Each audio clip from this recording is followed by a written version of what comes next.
پاکستان میں عدم استحکام پیدا کرنے کا نہیں ہے، یہ وقت پاکستان میں کولیبریشن کا ہے، یہ وقت پاکستان میں یکجہتی کے مظاہرے کا ہے، یہ وقت سب پاکستانیوں کو ایک دوسرے کے ساتھ کندھا ملا کے ملک کو ایک مضبوط معیشت میں ڈھالنے کے لیے اپنا کردار ادا کرنے کا ہے۔ الیکشن اپنے ٹائم پر ہوگا اور کسی قسم کی جو ہے کرتبہ یا وہ کسی قسم کا جو ایک سرکس کا تھیٹر کا کوئی جو دکھاتے ہیں وہاں پہ کرتب، سیاسی کرتبوں سے الیکشن نہیں ہوگا۔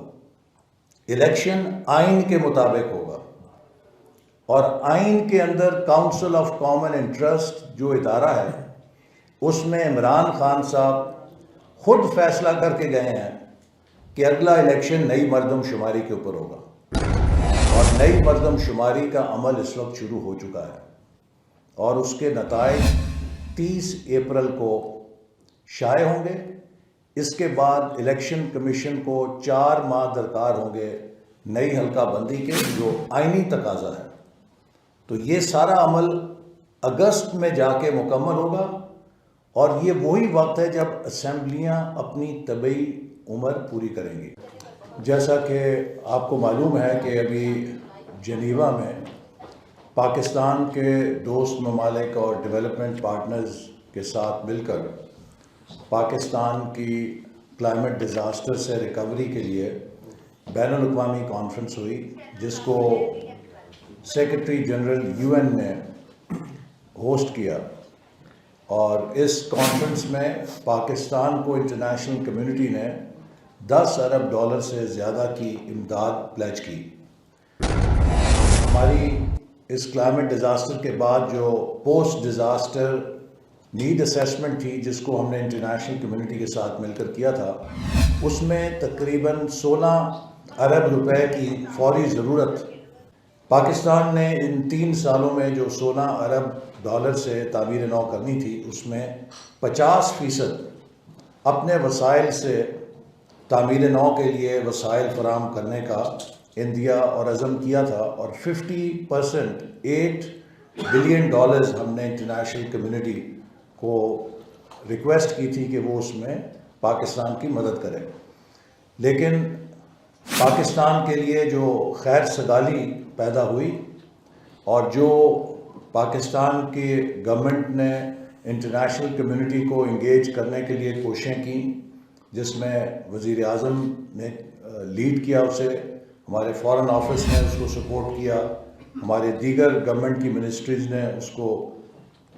سپورٹ کیا، اس سے 8 ارب کی بجائے $10 ارب سے زیادہ ہمیں انٹرنیشنل پلیجز ملے۔ اور میں اس میں خاص طور پہ سیکرٹری جنرل UN کا شکریہ ادا کرنا چاہتا ہوں کہ جنہوں نے ایک پرسنل کاز کے طور پہ پاکستان کی اس مشکل اور ابتلا کو بین الاقوامی برادری کے سامنے رکھا، اور یہ خود پاکستان میں پہنچے تھے، سب سے پہلے پہنچنے والے لوگوں میں تھے،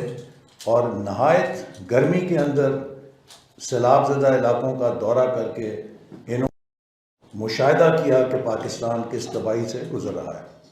میں نے جنیوا کے بعد برطانیہ آ کر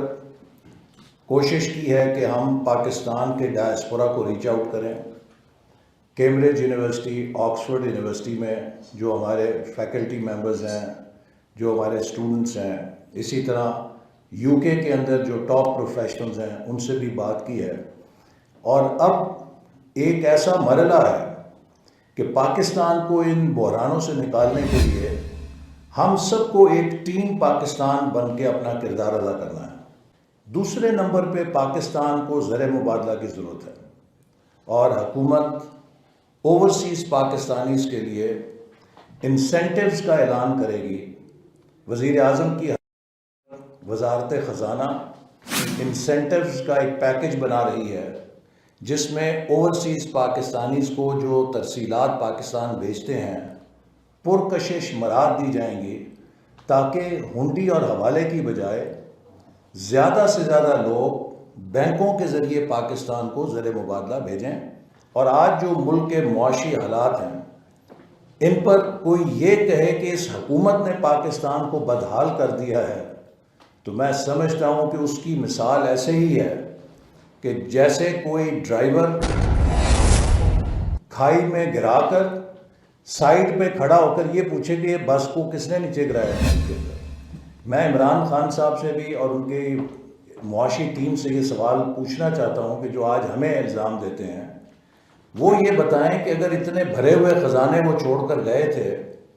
تو 1 اپریل کو وزارت خزانہ نے پاکستان کی تاریخ میں پہلی دفعہ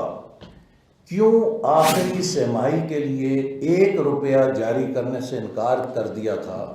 کہ جو پاکستان کا سب سے بڑا صوبہ ہے اس میں ہماری ایک مخالف حکومت قائم کی گئی جسے 2018 کا پی ایم ایل این کا مینڈیٹ چرا کے بنایا گیا۔ 2018 میں پنجاب کا mandate P M L N کو ملا تھا، اسے چرایا گیا اور پی ٹی آئی کی حکومت مسلط کی گئی۔ اس کے بعد جب وہاں حکومت تبدیل ہوئی تو سپریم کورٹ کے ایک ایسے فیصلے سے پی ٹی آئی کی حکومت دوبارہ بٹھائی گئی کہ جس کے اوپر قانونی ماہرین کے تحفظات ہیں کہ ایک ایسا متنازع فیصلہ ہے جس کا ریویو ابھی تک پینڈنگ ہے سپریم کورٹ میں، ٹھیک ہے؟ تو لہٰذا وہ حکومت کے جو پنجاب کے وسائل بے دریغ لوٹ رہی تھی دونوں ہاتھوں سے، اگر وہ حکومت آج چلی گئی ہے اور ختم ہو گئی ہے تو اس میں مسلم لیگ نون کی ناکامی کیسے ہے؟ میں سمجھتا ہوں کہ یہ تو پی ٹی آئی کی ناکامی ہے اور شاید یہ ہماری ایک سیاسی چال کی کامیابی ہے کہ ہم نے پی ٹی آئی کو خود اپنے ہاتھوں سے مجبور کر دیا ہے، اپنی حکومت ختم کر بیٹھے ہیں۔ آپ مجھے بتائیے کہ اگر پنجاب میں پی ٹی آئی کی حکومت الیکشن تک برقرار رہتی تو اس کا انہیں سیاسی فائدہ تھا، یا وہ اب فارغ ہو گئے ہیں اور وہاں پہ ان کی حکومت کی جگہ نگران حکومت آ جائے گی تو اس کا انہیں فائدہ ہے؟